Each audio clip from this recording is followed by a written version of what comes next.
welcoming Dr. Marina Kennerson, who is a professor of neurogenetics at the ANZAC Research Institute and the University of Sydney.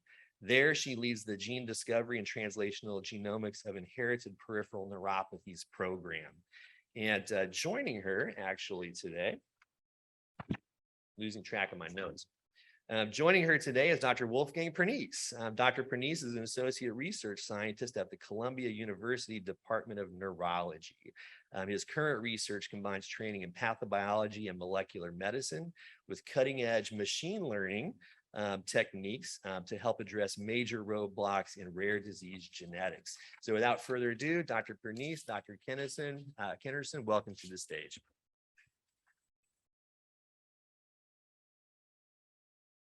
Right. So, we'll just start off. Okay. Thank you very much. Okay, so thank you very much. It's an absolute pleasure. Both Wolfgang and I feel very honored to be co-moderating this session this morning. And the topic that we're going to focus on is unlocking the genetics of secrets of CMT.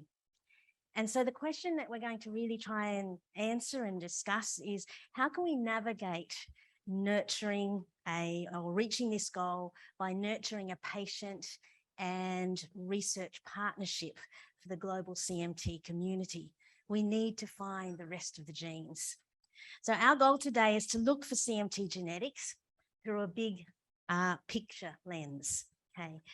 So in the first part of our discussion, what we're going to do is we're going to invite in a minute distinguished panel members to the stage.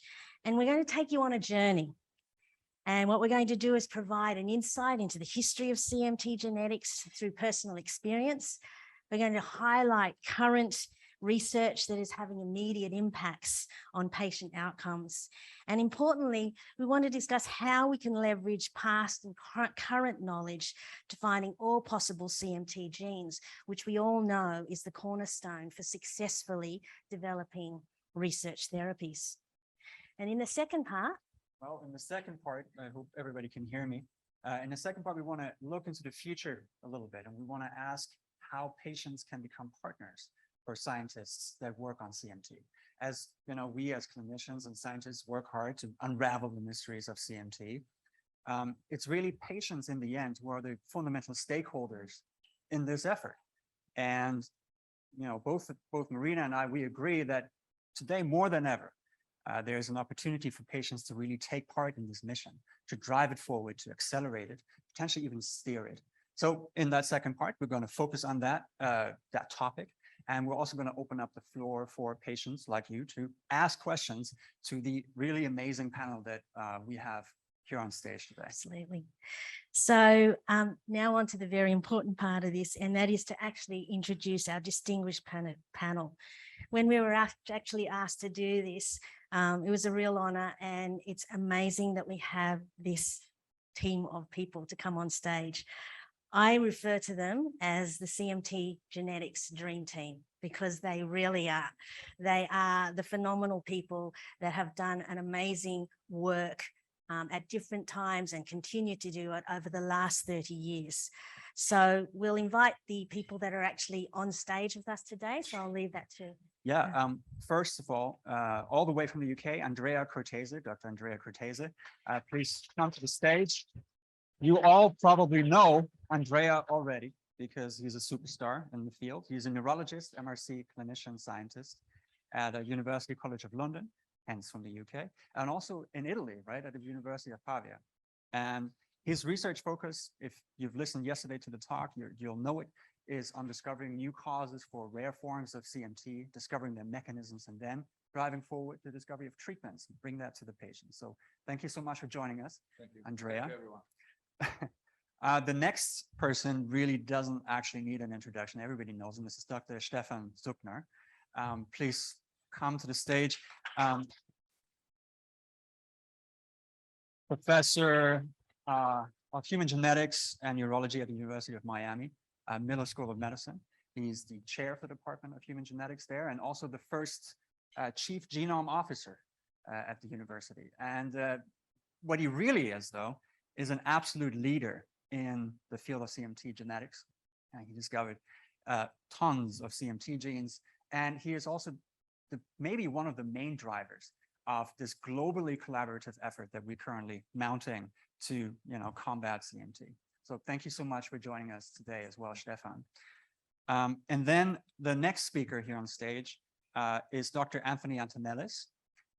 Please join us wherever you are. There you are. There you go. He is the professor and chair of the Department of Human Genetics at the University of Michigan. And in his extremely prolific research career, he's taken stints from Harvard Medical School to Genzyme to George Washington University and to the NIH, and especially the National Institute of Human Genome Research, NICRI, which I worked with a little bit as well. And your research focus is really driving forward our understanding of how tRNA synthetases are involved in CMT. So thank you so much for joining us. Marina? Okay, fantastic. So our other two guests are actually joining us remotely. And so it is an absolute honor to introduce Dr. Jim Lupski. Is going to come online. Well, we've got Vincent and Vincent and Jim. So welcome. Hi, Jim. Hi, Vincent. So Dr. Jim Lupski, what can we say? A lot about Dr. Jim Lupski. He's the Cullen Foundation Endowed Chair of Molecular Genetics and Professor of Pediatrics at Baylor College Medicine. Jim has had a varied and storied career focused on understanding human genetics and how they impact disease, and particularly CMT. And among his many accomplishments, he recently won the McCusick Leadership Award from the American Society of Human Genetics. So welcome, Jim. It's great to have you here today. And of course, Dr. Vincent Timmerman. It's lovely to see you, Vincent. You're a professor of biomedical sciences and head of the peripheral neuropathy research group at the University of Antwerp. You've published more than 200 papers and have supervised training of numerous graduate students and postdoctoral researchers, and have gone on to a productive research career careers in their own right. I know you've discovered numerous genes for the cause of CMT, and now that you're actually concentrating on the functional side of this, we're very interested in this to hear about that work that you're doing. So I'll have everybody just take a seat now. Thanks very much. And let's get this discussion going. So firstly, as I and Vincent, it's really lovely to have you here today. And one of the things that I'm so thrilled about in having you here is that you both were involved with the initial discovery of CMT1A. So I think it's extraordinary to have you here today. And so what I thought I'd do is just start this discussion by just taking you both for a walk down memory lane.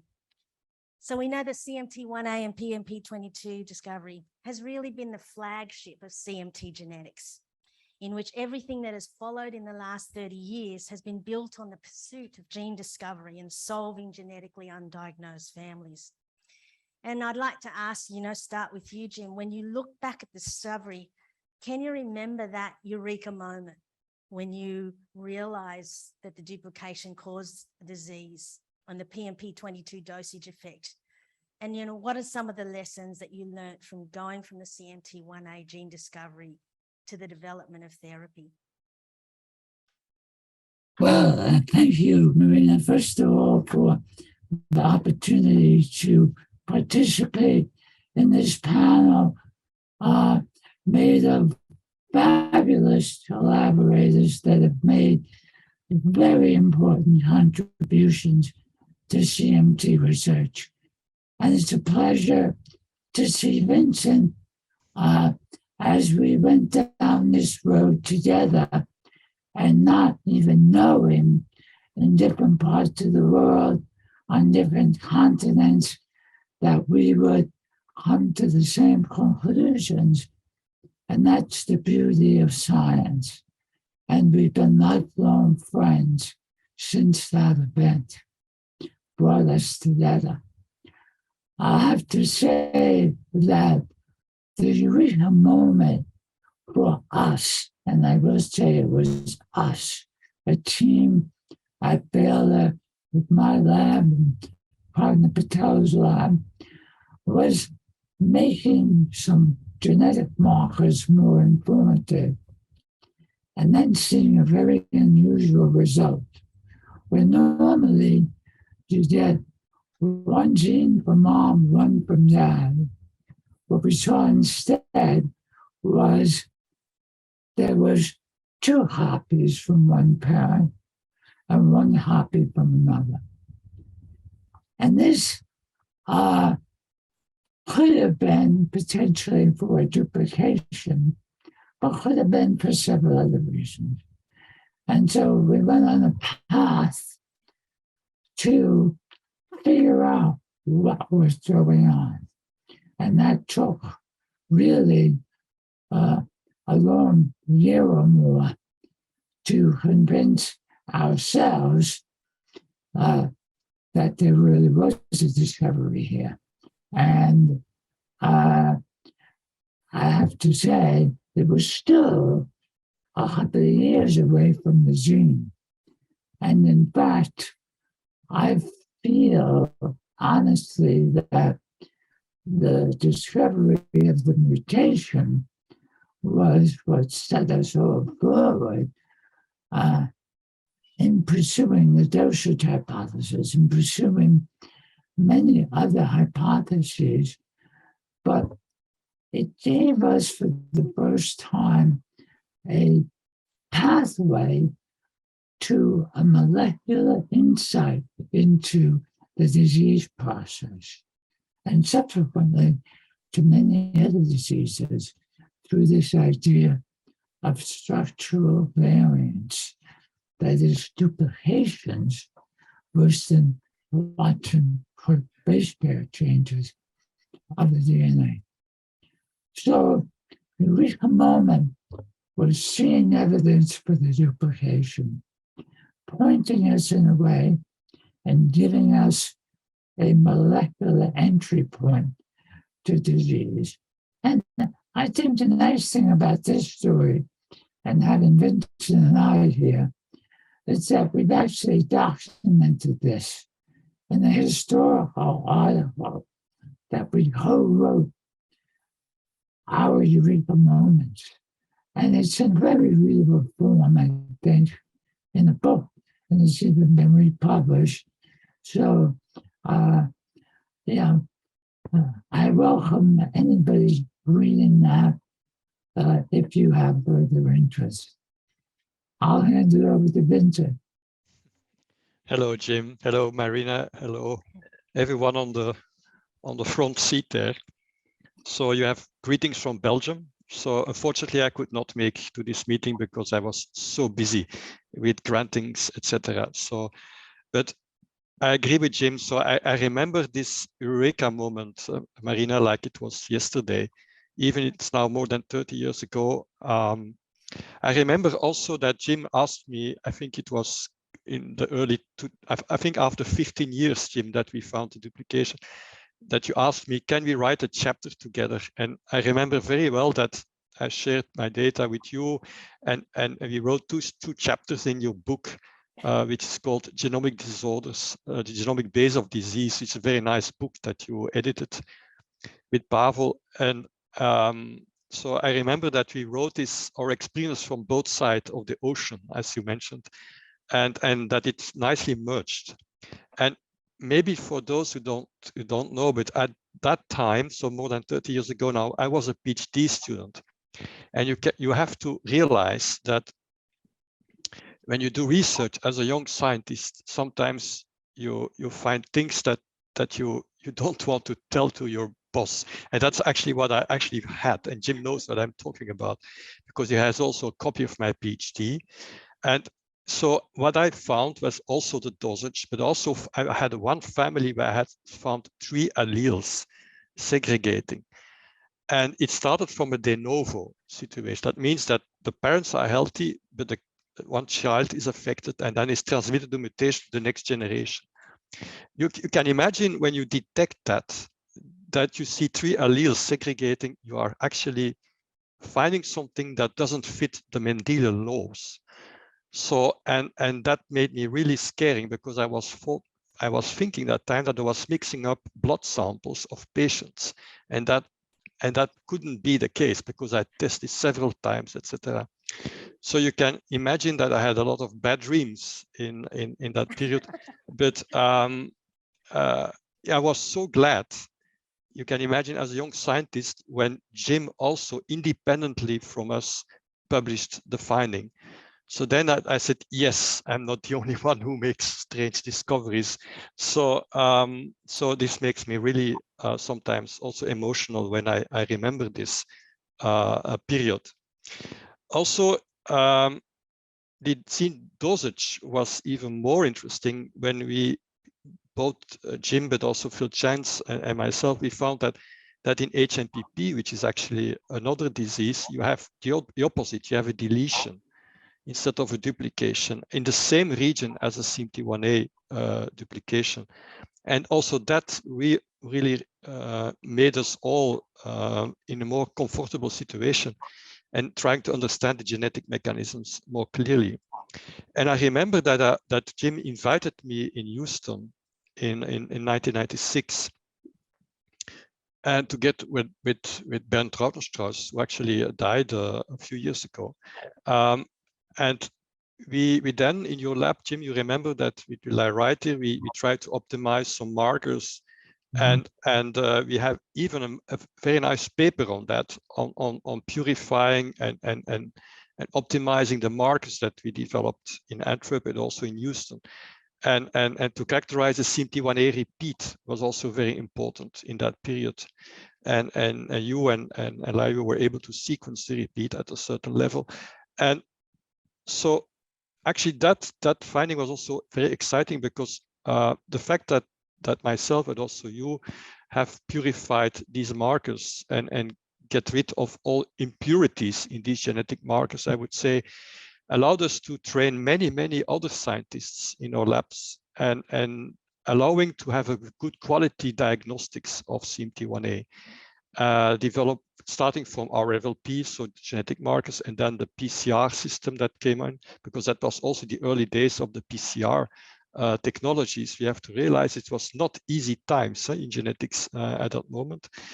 But so at that moment also, we had the PMP22 gene, we had the mouse model, the Trembler mouse model, and all these different stories fit together, and that's why we can now really reliably say that the duplication is a mechanism that stands. It has been an example for many genomic disorders all over.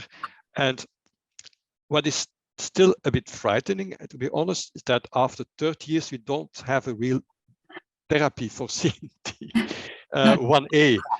Particularly when you hear that 3 years ago, Stephan found the SORT gene. And then I heard now, but I knew, of course, that there are already trials starting. So this is something, so we have 30 years for CMT1A and 3 years for SORT. That gives a kind of strange feeling. But yeah, the reason why this is because the biology of these diseases, you know, are so complicated that we need to find ways to understand the biology and the mechanisms of the disease. And we are facing many hurdles, you know, like technical hurdles to find a gene is not always evident. Not only repeats are present, but also some mutations that we don't understand why they cause disease. But also we are working also on more rare types of CMT at the same time, which creates financial problems to try to do research on.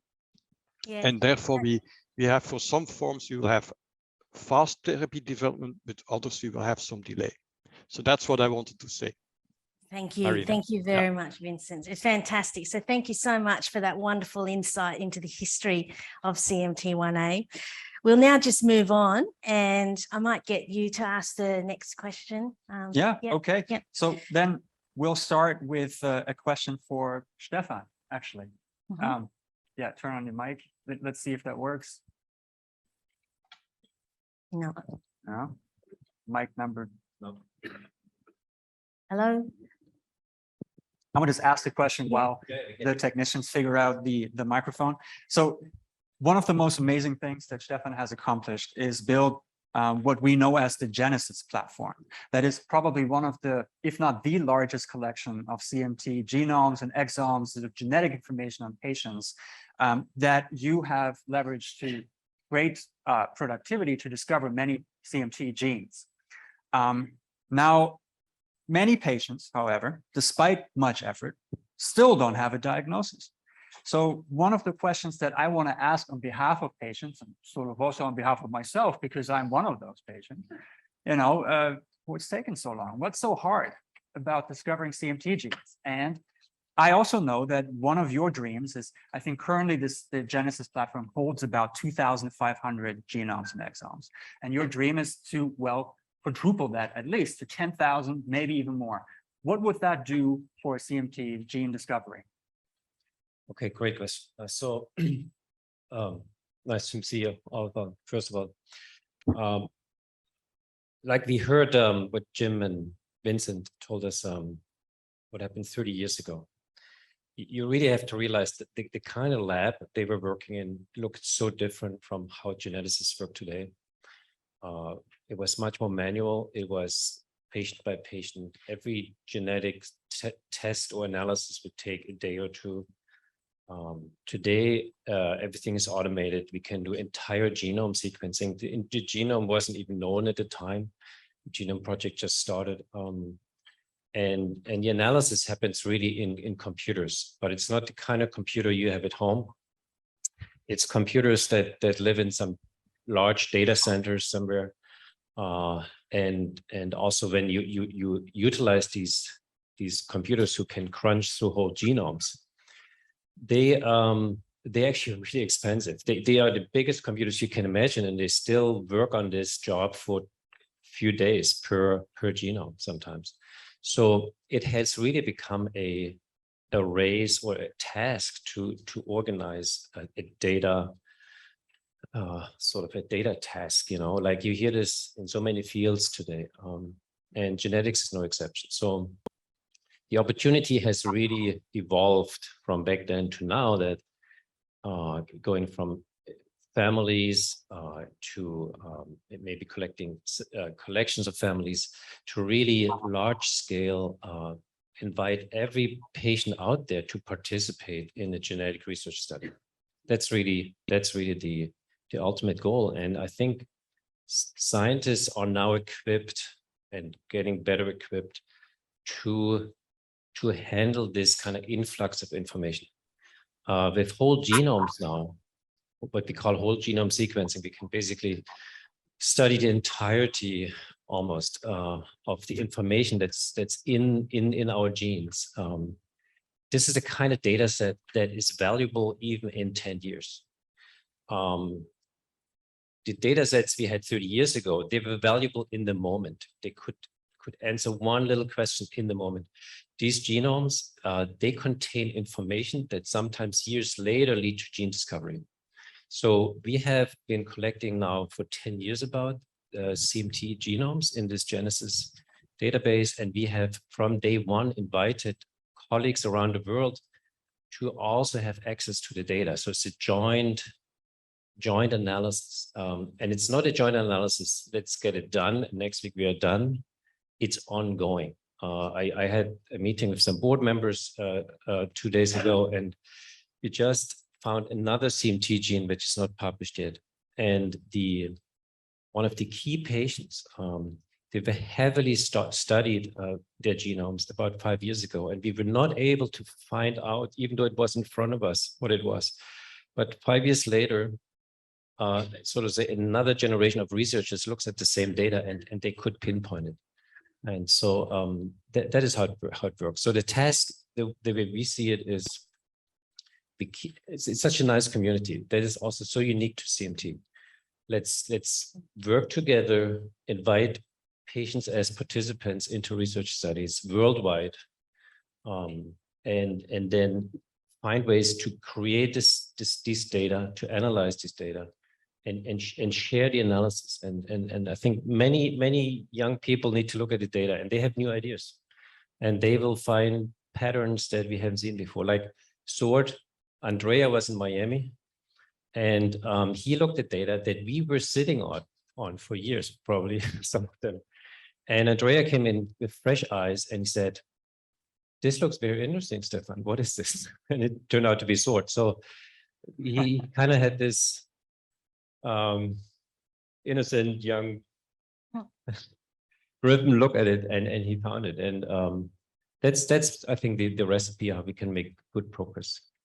One just quick follow-up. Can you try and capture a little bit what it means to quadruple the number of genomes that we could look at CMT? Why is it important to get more genomes? And you know, what's the trick there? What's the power? Right. So maybe SWORD, and you will hear more about the SWORD gene because it is so remarkable. We hope it might be the first broader therapy for CMT in the end. The patients we studied for SWORD, and so imagine 2,500 large data sets in there sprinkled a handful of SWORD patients in the beginning. So how do you filter this out if you don't even know where to look? And it turned out all these patients, they didn't have much family history. They were individual affected. There was only one person per family, typically, maybe two. So some of the mapping strategies that geneticists use when they have large families, we couldn't use them. So, but there are other ways when you have large data sets where you can basically make correlations. You can look for repeating patterns that occur.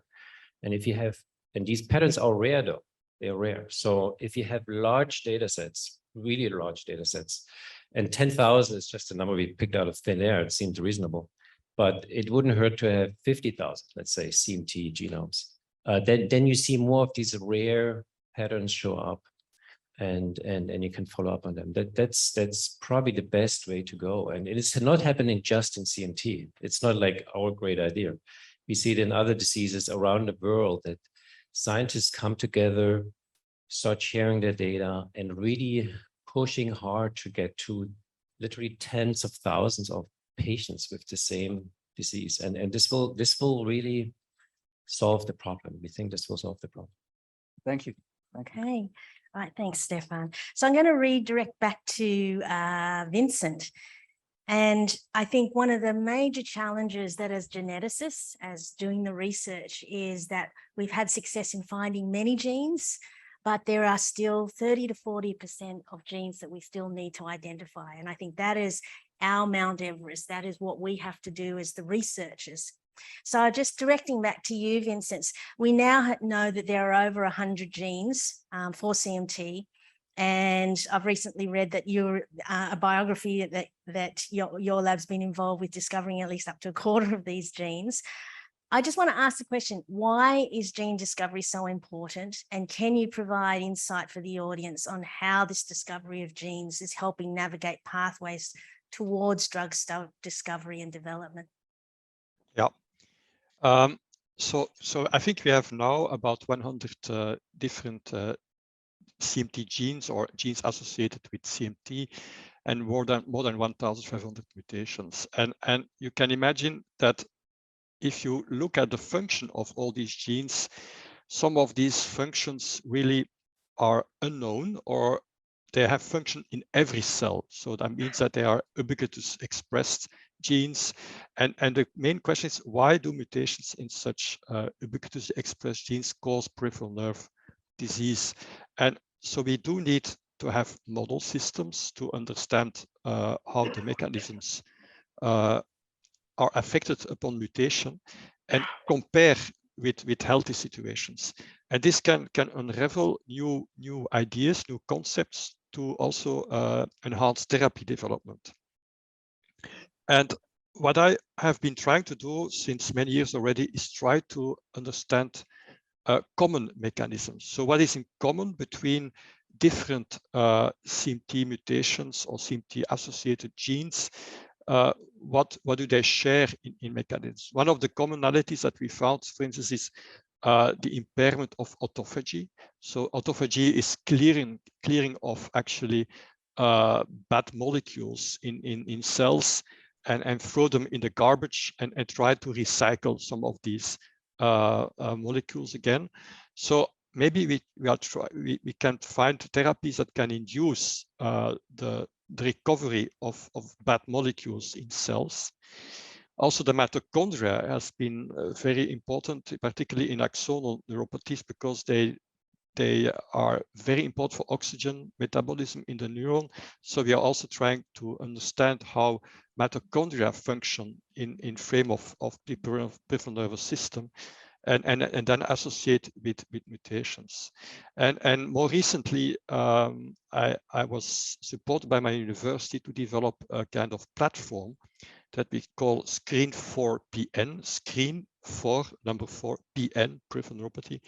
And the idea is to create a platform that we can also offer to pharmaceutical companies, where they can validate their compounds in a setting based on iPSCs, that means induced pluripotent stem cells, that we can differentiate to motor neurons and study axonal transport mechanisms. We can also study the oxygen consumption rate, looking at how mitochondria behave. And by combining this common mechanism, we can see if some molecules can cure in a human-derived system. So avoiding too many development of animal models. So that's what I want to do in the future, and through this platform, in association with, of course, the more fundamental research in CMT, because I think you cannot cure more than 1,500 different mutations individually. This would be too costly, and so we can find two approaches. We can be gene directed, like we can do for SORT mutations or for the CMT1A duplication. But then you have the many rare types of CMT, sometimes isolated patients that we find.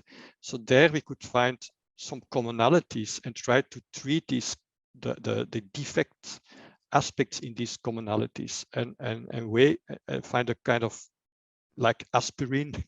You can cure headaches and pain and etc. But we should find a kind of aspirin molecule to treat CMT. That's very simplified, I would say, but that's something that we need to do. But still, the gene finding that Stephan is doing and many others in the field still remains very important to find additional mechanisms and to understand the biology of the disease. Thanks. Hope this is an answer to your question. Yeah, that's great, Vincent. Yes, absolutely, Tony. Hello. Yep. Yeah. So that's all very, very important. And identifying new genes is really critical for appropriate diagnosis and for developing therapeutics. But beyond that, we need to take the genes that we already know that cause disease and try to figure out which mutations actually will cause disease and which mutations might actually be benign. So it can be particularly frustrating when a patient has a mutation in what looks like the right gene, but it turns out that it's actually not pathogenic. Mm-hmm. So we need to develop experimental systems to try to really tease out the pathogenic alleles from the ones that are just kind of rare, benign, non-disease causing. So that what I would see as a huge area in the future. Fantastic. Okay. Do you want to? Should we for him now? Yeah. Okay. Yeah. What's the? Oh, sorry, Jim. Yes. Yeah, if I could just add to that, back to what Stephan was saying, having these databases, and if we do genomes on thousands or tens of thousands of patients, we can address questions like Vincent brought up and Tony just brought up, but also line what are some other modifier genes that affect clinically what we see in the patient. We've been surprised at the number of severe CMT patients that have variation at two genes contributing to their disease. So you might want to treat them differently based on them having two rare variants at two loci versus one predominant mutational mechanism.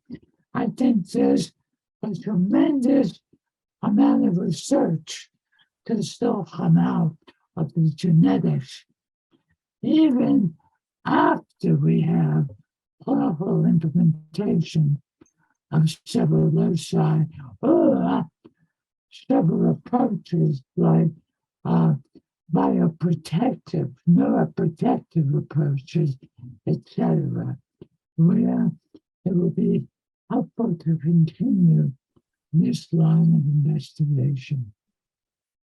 Thanks, Jim. Thank you. What I will do is I'll direct back to Tony now. So the question that I'd like to ask you is that much of the success of the gene discoveries we've made is actually in finding mutations in the actual genes in our genome. But we know that our genes only make up about 3% of our entire DNA. And then we've got 97% of DNA. And Jim actually alluded to this idea of structural variations, so large genomic DNA rearrangements. And one of the things that I'm just wanting to ask Tony is that, as I said, much of the discovery is in the genes. And so one of the things I wanted to ask you is, what's your interest in understanding cell development and Schwann cells and how CMT genes can be switched on and off through the DNA that's located in this other region of the DNA? Can you explain the importance of investigating actually the remaining 97% of the DNA? And this has actually implications for SORD and these other types of different mutations that we are finding. So can I get you to make a comment on that? A wonderful question. I think it's absolutely essential for the future of CMT disease research. So as you said, if you think about the disease genes, the genes that cause CMT disease, it's really kind of easy to think about the protein coding sequences. So the parts of the gene that actually make a protein. And we've gotten really good at sequencing those regions of a gene that make the protein, because if you're going to disrupt a gene, a great place to start is right where the protein is. However, genes have many other sequences that can be close by or can be very far away that turn the gene on where it's needed and when it's needed, and that also turn the gene off where it's not needed. So this is a huge, huge area, for research. As Marina said, we're really, really good at identifying mutations in those protein coding regions of a gene. And over the last decades, we've identified dozens and dozens of genes this way. What we are, not quite focusing on yet, which we should, and Stephan alluded to this earlier, is really looking at the other sequences, the 90% of the genome that doesn't make a protein. It could be that there are directly pathogenic mutations that, for example, delete a region that's important for turning the gene on in axons or on in Schwann cells. That could be pathogenic. But as Jim mentioned, there could be other non-coding sequences that are changes that are common in everyone, but when you put them close to a disease-causing mutation, it can modify the effect. So interesting, scenarios are, where you have a mutation that's all of a sudden doing something wrong. And then if you have a different sequence that actually makes more of that protein, it can be more toxic. Similarly, if you have a variant that reduces the expression of a bad protein, it can actually make the phenotype for the disease a little bit better. And this may explain the type of kind of clinical heterogeneity that we see in patients with CMT. So, there's a lot of work to be done. I think the major things we need to do, and Stephan is driving this, is really start to interrogate more of the genome in patients with CMT disease, whether they have a known mutation or whether they don't. And we also need a lot of basic science research to look at what the function of this 90% of the genome is. When are they active? When do they turn on?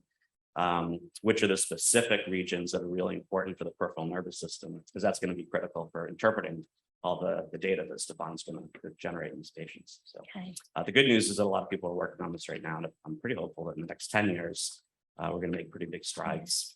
Yeah. 5 years. Actually, just a quick follow-up. So there are these different types of techniques that maybe not all patients are familiar with, and these keywords of like, we do this type of sequencing and that type of sequencing. What kind of sequencing do we need to do in order to look at that dark part, the 90%? Right. Not every technique shows us that. Yeah, so most patients are probably familiar with the term whole exome sequencing, where we're sequencing all of these exons. And this is just kind of a scientific word for the regions of the gene that make the protein. And again, this is a very, very small percentage, 3 to 5% of the genome. So that's whole exome sequencing. So really what we should be moving towards is whole genome sequencing, where we sequence everything, about as close to 100% of the genome as we can get at this stage of the game. So And that kind of data is actually still much more sparse, right? We don't have that much of it. it's sparse. We don't have much of it right now. So it's really hard to look collectively across a large patient population with a specific phenotype like CMT disease. And there are practical issues of once you have it, actually analyzing it and trying to sort out the thousands of variants that you're going to identify. So this is where functional studies be really, really important. And just to put perspective, how much DNA that we're talking about, I was told that if you do 60 words per minute and you type for 8 hours a day, it'll take you 50 years to type out our genome. So it is a really big job to look at those. Depends on how fast. It depends on how fast you can type, I know, but but my point is that yeah, it's a large job, and yeah. The way I describe it, how big is the genome? My genome, your genome? It's about 100 movies that you download, like the movies you stream. About 100 of them. That's the information that's in your genome, roughly, in terms of bits and bytes. And just listening to my friends here, in other words, what we're trying to do is creating a library, like a genome of a person is like a book.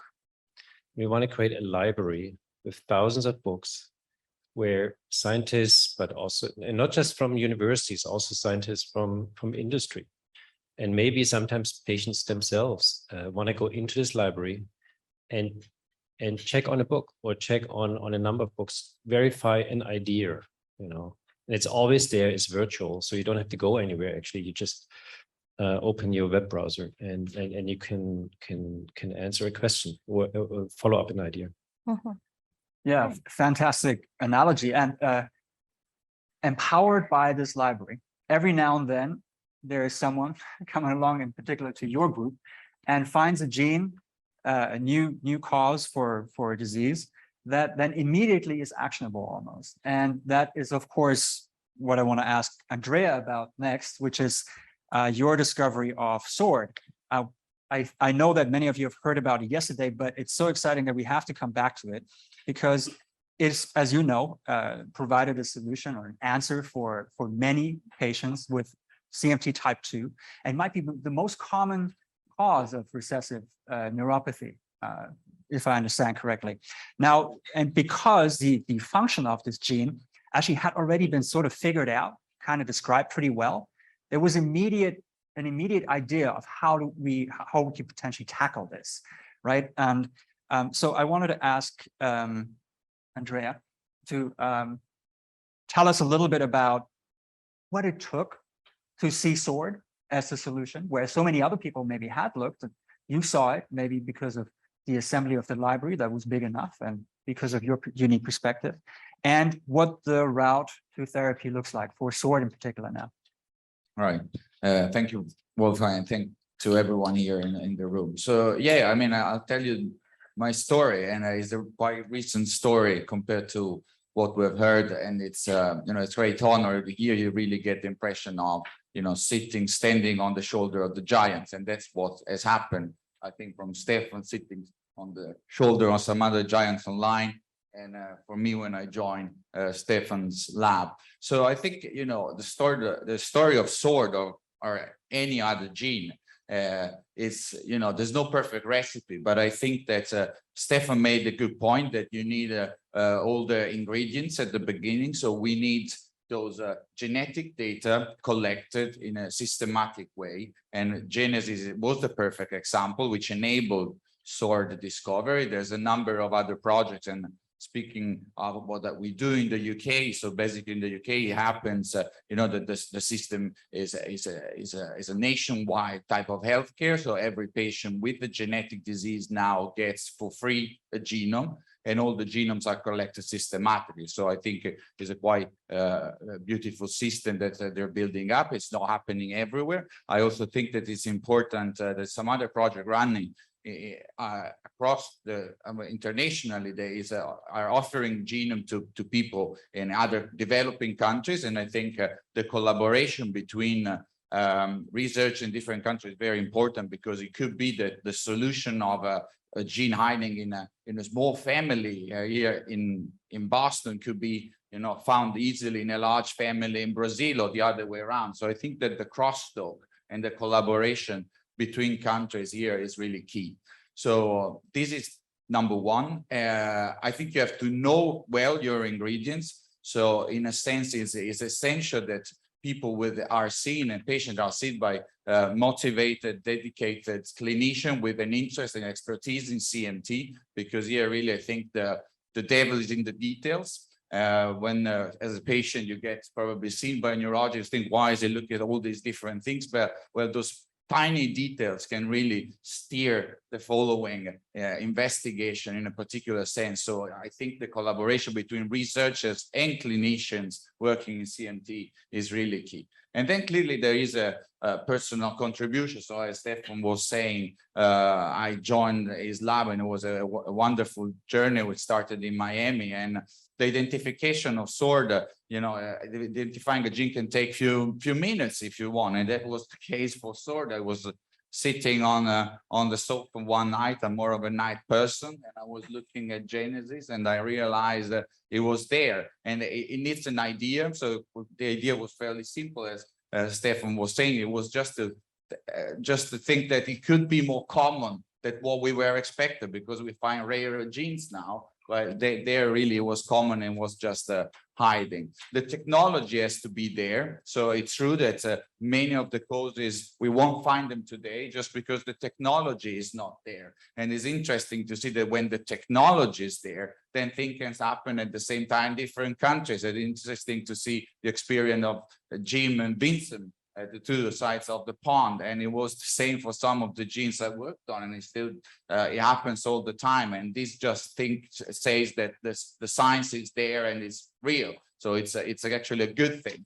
And then well, I think also that, you know, finding a gene that takes few minutes, but that there's years and years of work in figuring out why a particular gene leads to disease, and we see that, you know, some 10 years after the identification of the gene, there's still no treatment. Now, the example of SORD was very fortunate, because is as we call it, a metabolic disease. So there is something which is not processed correctly. We just want to try get rid of it. It's a bit easier when the gene itself, the protein itself, is misfolded or not functioning correctly. And in some cases, the path to therapy will not be so easy. But just to conclude, I also think that any type of research and the genetic discovery also needs a lot of personal motivation. And in my case, my personal story was really that it started, I was working as a neurologist, but not really in genetics. And I found this patient with a specific type of sensory CMT. And she said, I didn't know what it was, but she said, my brother has exactly the same. And I went to see the brother, he had exactly the same. And that's where I started working on another disease I work on, which is RFC1. And I say, well, there must be a gene there. It must be the same thing. So I think the relationship with the patient was the starting point, and it has to be there all the time as a clinician and neurologist in my case. So that was the story. That is the perfect transition to the second part. Exactly. The relationship between clinicians, scientists, and patients can yield these amazing new discoveries that they can hopefully soon yield treatments. So we've now heard how critical it is to find, first of all, the cause for the disease. That gives us scientists, us clinicians, the starting point to figure out what's going on with that. That's how we get going, right? That's why it's so important to find the genes. Sometimes, as we heard, discovering a gene can right away lead to something we can do about it. One of the, and that's the second part, right? One of the most beautiful things about this effort that we are all involved in is that it's in the end a community effort. Nobody can do it alone.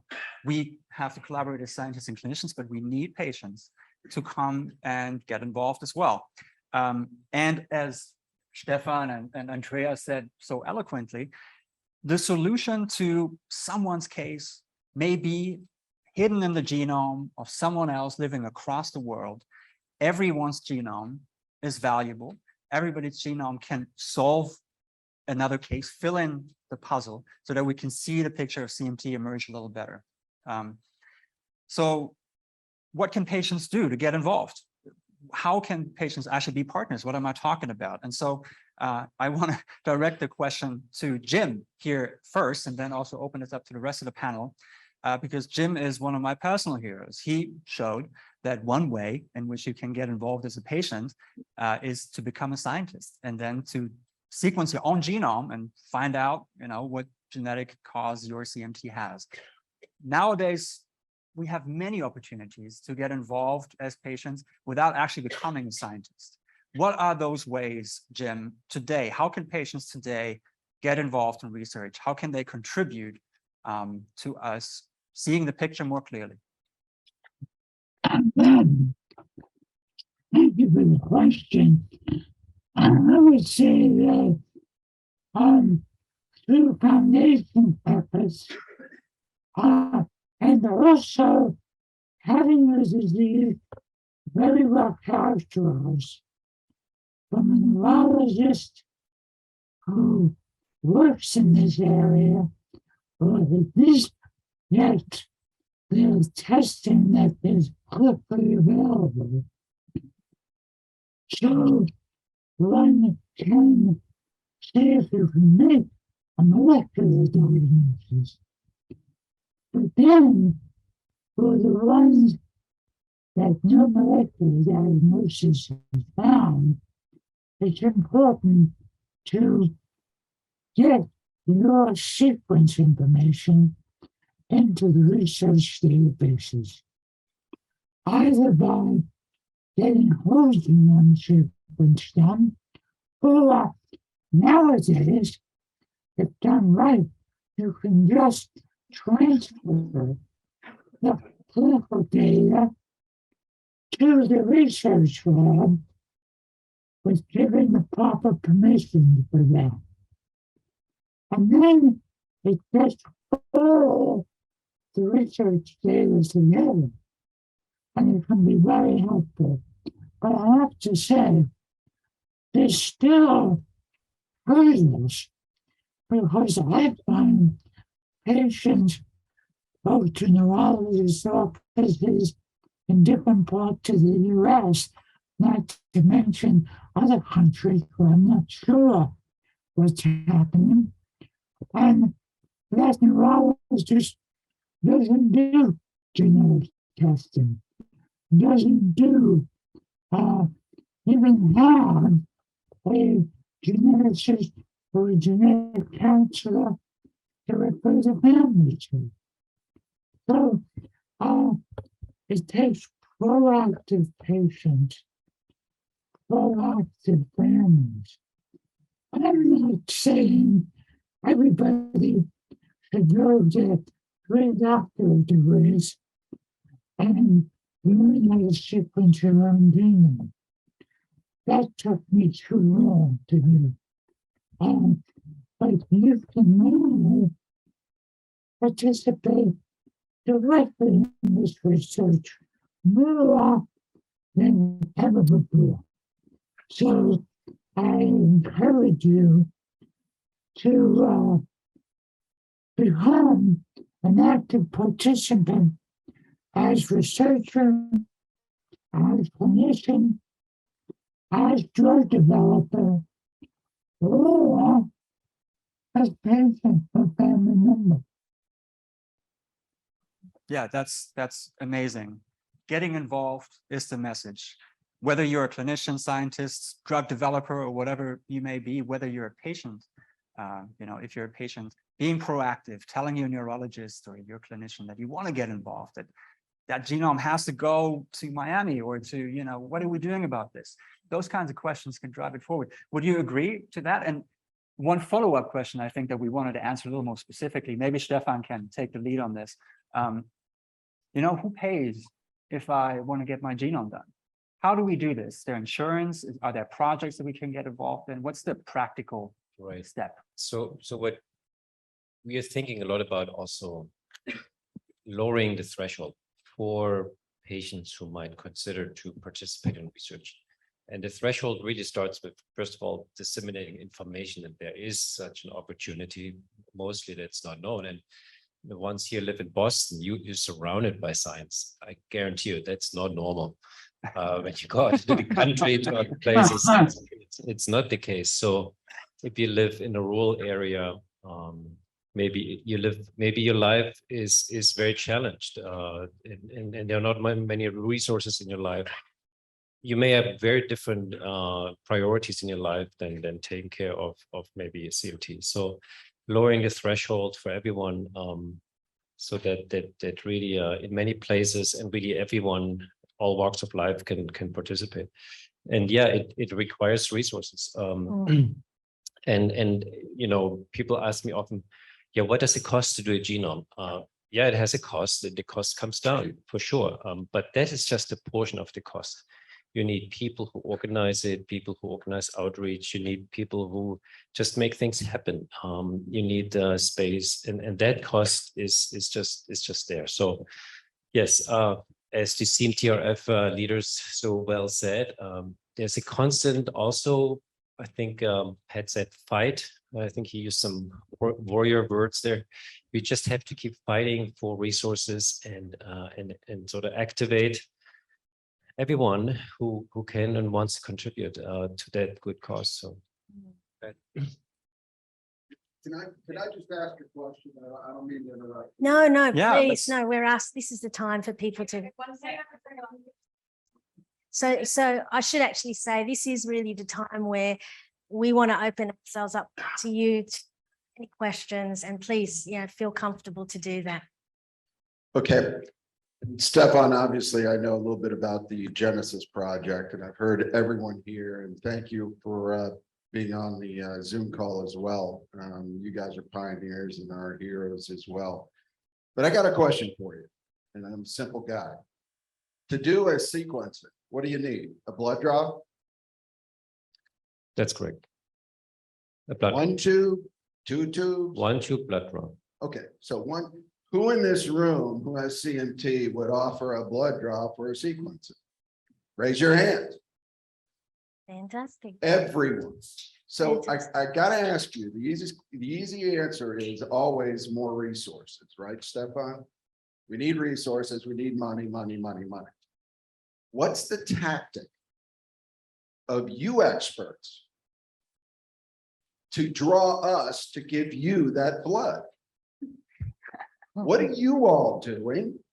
There's 3.5 million conservatively in the world. You've done an incredible job getting 2,500. 2,500 is a rounding error in our pond here. So what are you all doing? What's the INC doing when someone walks in as a patient? Do you ask them, can we do exome sequencing? Can we take a blood vial? I mean, what's the tactic? The money can be raised, but what's the tactic to get there? I think the current approach is still very, let's call it classic, okay? Patients, CMT patients who come to doctors who are interested in this disease, which is a small number of doctors in comparison to all the healthcare that's out there. And those doctors with that interest, they offer those patients to be part of these studies. Some of these doctors sit here in the room. That's a very high quality classic approach. There is more talk now about doing it maybe differently, doing it more like crowdsourcing, finding ways to do remote genomics where you send people kits to their homes, where you work more virtual through the internet, and maybe use existing medical records. You don't have to recreate. Maybe you don't need always to see a neurologist. Maybe it's good enough for a start to use the existing medical records that your hospital may have or your practitioner may have. So there are all these ideas, but even developing those ideas as an idea to a tactic that works requires resources. It's even that sort of more modern, maybe crowdsourced approach needs dedicated people, a lot of planning. And I tell you what, there's a mountain of regulatory issues you have to work through these days. So but it's getting there. There are examples outside of CMT where people get this done. Okay. We'll follow up later. So maybe one comment to this. There are more companies now out there that offer genetic testing directly to the consumer. Is that something that you think is smart to pursue, or should we, should a patient always go to a neurologist to seek out that testing? What's your take there? That could be a direction, but is it smart? Yeah, I mean, there are ideas to maybe mimic what 23andMe does in a way, basically. But 23andMe and me, I think most people know what that company is. They invested probably $200 million to create this infrastructure, and so that's it needs that effort, but it can, something like this can probably be done for CMT. Yes, Stimulating ideas. that's right. Are there other questions? If patients have had their genomes. Sorry, can I pop you up? Okay, Stephan, if patients have had their genome sequenced and they don't know if they're part of the Genesis program, is it beneficial for them to ask their clinic or their neurologist to release that data to join the program? Absolutely, and we're really trying to find actually existing data. That is a very good point. We don't want to recreate things, so we want to encourage. We talk to clinical labs, for instance, if they can share data they have already produced as part of the normal clinical care. To make it very short, there are obstacles everywhere you look. They from business model obstacles for these companies. They from just manpower, regulatory, because we're talking about very private information, right? We have to be careful there. But we are pushing. Anyone who wants to help here, please contact us. We need help. That's the truth. Yeah. We need help. Okay. I just want to see the technical plan, et cetera. I mean, I'm a big believer in data, right? Data is really powerful. You guys have demonstrated you found 3 genes recently, and one's in a phase 3, and that's based on data.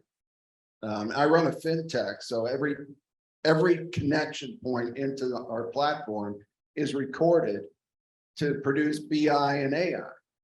I mean, there has to be a solution here with the patients walking through just the INC in the US. Andrea, I think you said you're automatically doing it in the, or someone's doing it automatically in the UK as you come in. Yeah, in the UK, yeah. So no, I'm just saying in the US, we have to put, you guys are less smarter than I'll ever be. We got to find a way to put something in place where it's done automatically. Everyone in this room wants to get blood. Everyone. I just want to follow up on that. Yes, it's true automatically, but I also want to stress that a part of what I said, that you need a clinical question, and the clinical question has to be well asked. So that's why it's not just about getting the data. True, the data can be out there, but they can be analyzed in very different ways, depending on what's the clinical input and information at the beginning. That's why I think how the things are working, I think they can always be improved, but it's the right direction. So a contact with a good CMT clinician who's gonna start the investigation is the right thing. Now, we have to be aware that the data are there and there are risks and there are things that we want to know, like you want to know what's the cause, but there might be things in your genome you don't want to know. You may not want to know that you have a susceptibility to cancer, or you may want to know.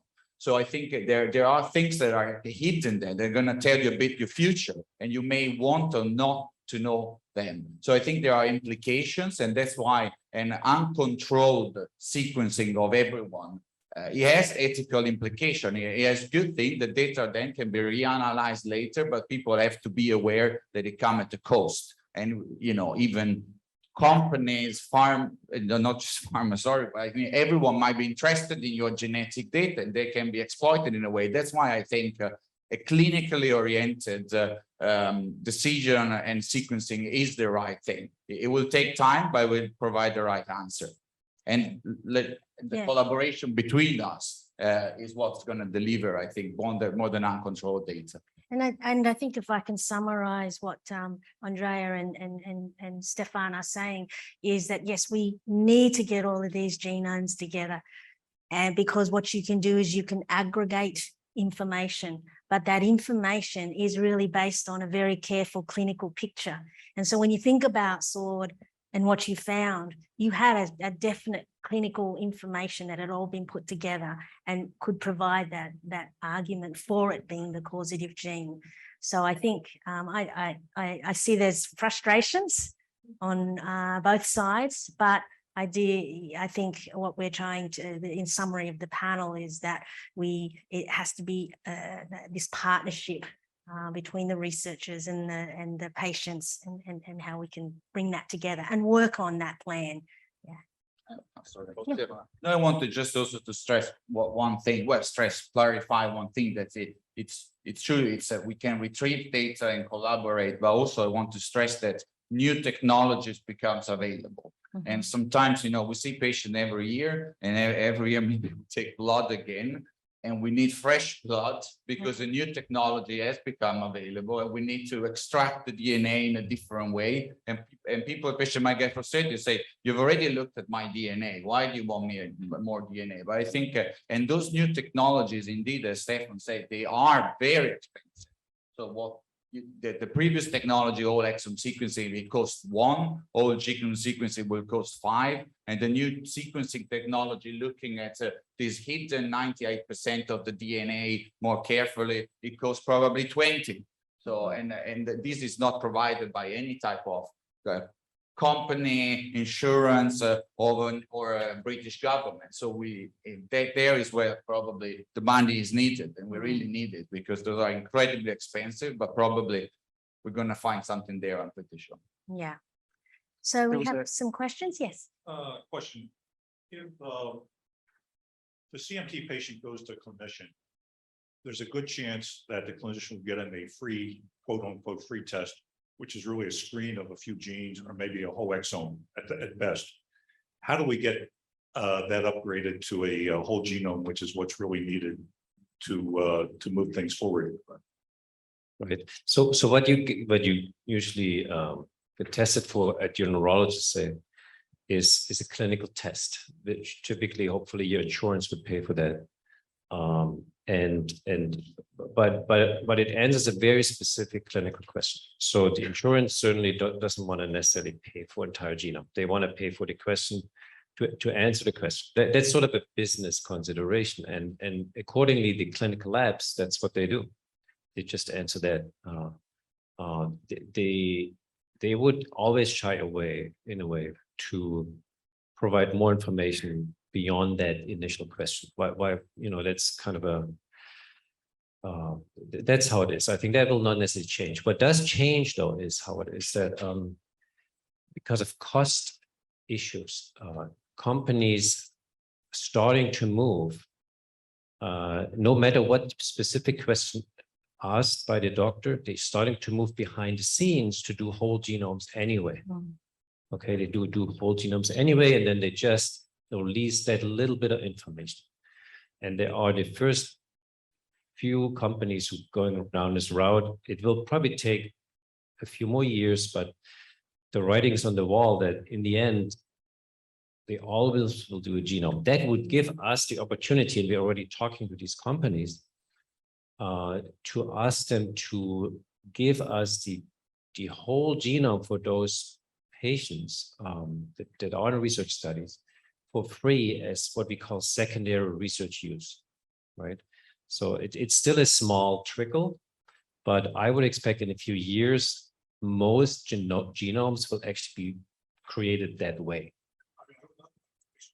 The number of patients listening to this who think they've had their genome sequenced and it's really been just a gene screen or an exome. Does that make sense? It makes sense. Absolutely. So we have another question. We are coming to time, so another couple of questions, but I will say that later on today, there is a meet and greet, so please come and see us there. So Keith, yes. Yeah, and there's also the genetics breakout as well. Yes. So please go to the genetics breakout. Mhm. Another question behind us. One more question? Absolutely. Thank you so much. Totally indebted to all of you and in awe of all your work. My question is, there's seem to be two scientific communities.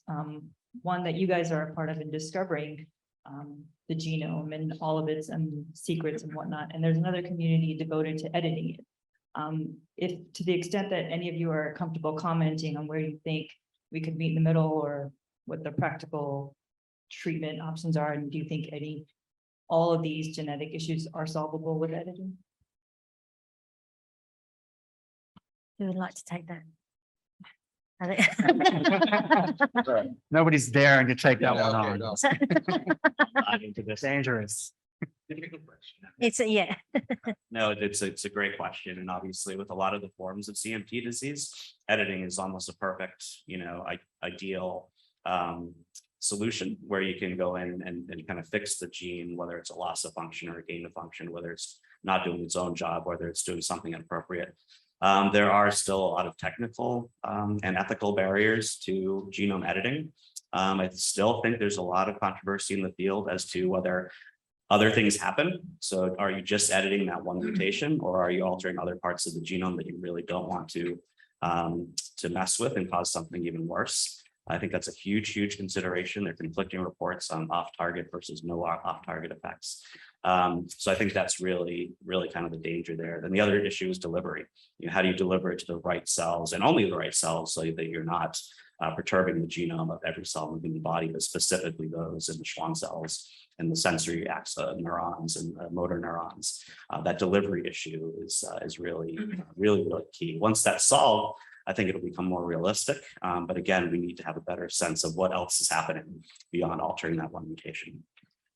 I would also add, it's not two different communities necessarily. At least they grow together very fast. Yeah. Each of us probably works on a genetic therapy approach in their own groups, or multiple even.